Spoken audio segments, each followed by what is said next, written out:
Whiteclad Noble. This one I know or had a lot of people stumped. He was surprising because he had two phases. That one I did not see coming at all. So I haven't read any spoilers for any of the bosses in this game. So I did take several attempts for this first phase. So when I beat him and his second phase popped up, I was shocked at first, surprised pleasantly. But then I thought maybe his second phase might go quite quickly. But we'll talk about that when he gets into his second phase, actually. So yeah, this first one took a while for me because he's got slightly, like, how do I say, deceptive looking animations. So you think something's going to come out. Some of these bosses are cleverly designed where it does kind of force you to wait a bit at times and tests your reaction skills, because sometimes you think it's going to be a very quick skill, but it's not. There's a bit of wind up to it, and other times it's so quick. So you really need to remember and get used to that bosses or characters kind of animations. And yeah, it's a running theme with all the bosses here. He was a good fight though. I did actually enjoy this one. It did take me time, so frustration eventually builds, and of course there'll be battles where I was a little bit more impatient, and then I died, right, so I had to restart.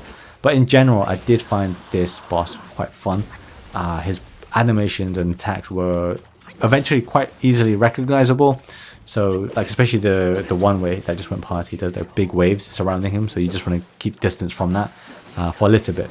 A lot of these boss battles have this kind of surrounding attack where if you get in too quickly, the effect still can cause damage to you. So that was easy to kind of note. And there's another one that he does from a distance where he shoots his spear at you. I think it was that one just there, or variation of that. It's not too hard to dodge once you know it. But there's some other ones that are a bit more quick swipe, so you just want to kind of stay away. Like these ones here, probably better to just stay away a little bit. Eventually, yeah, I stuck to my plan.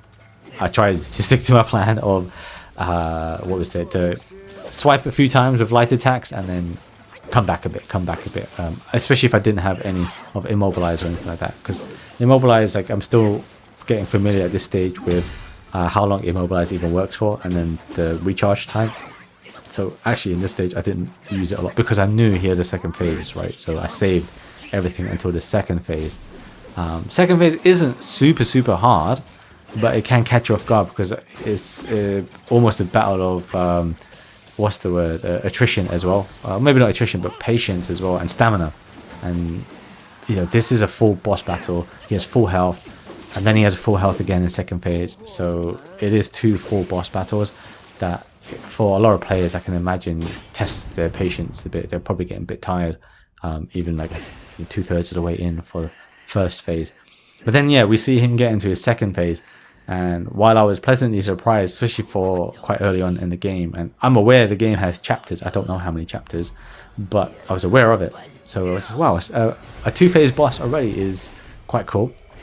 And yes, the game is already feeling like a boss rush, but I don't mind that. I quite like that. Well, I kind of like it. I like character action games, so I was fine with it. But then, yeah, I really expected his health to actually go down even faster than what's happening here. I thought it'd be one of those really quick second phase boss battles where he's got a half of the health or something like that. Nope. It's basically still a full bar of health. Yeah, it goes down a little bit more, but you still have to bear with it. Bear with it, have the patience, learn another set of routines for the second phase of the Noble. And yeah, like I said, I can imagine a lot of people would just probably fed up after this point. I think something I want to check out afterwards is maybe see how many people in trophy wise past this point. I can't remember if there's a trophy associated with this or an achievement, but yeah, interesting stat to know, I guess. But yeah, he has again some easily recognizable moves. If you fight in the first couple of times, you might get caught and die because they're quite powerful. But you can actually dodge a lot of the stuff that he's doing. You can see here I'm dodging a lot of the things. Just the thrusting bit that he does is dodgeable. I just probably mistimed that, but there's one that he does that's pretty dodgeable where he shoots a wave at you, and there's another one there, this thrusting one. He's got a pretty big telegraph on it, and immobilize him after that or during that, and then it should be free for a little while.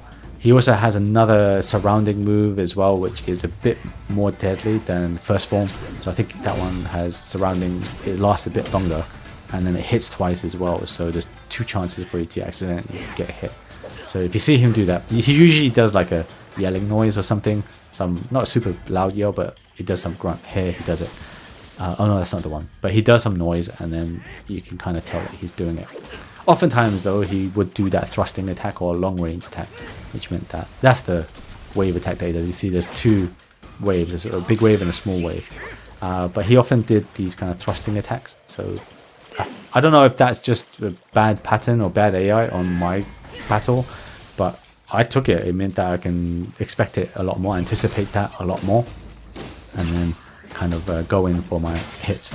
At this point, I've got no gold left, and so I was not 100% sure I'd win. I just kind of had to anticipate a lot more of those long distance strikes that he's going to do, and then see how far I can get, see if I can carry this to a victory, which I did, fortunately.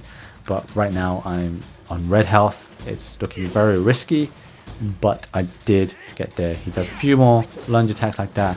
Timing on the dodges was thankfully decent on those, so yeah, luck worked out for me again. He's doing another one here. That was great. So it just meant, okay, I kind of know the timing for it now. I shouldn't die at this stage. I got hit one more time.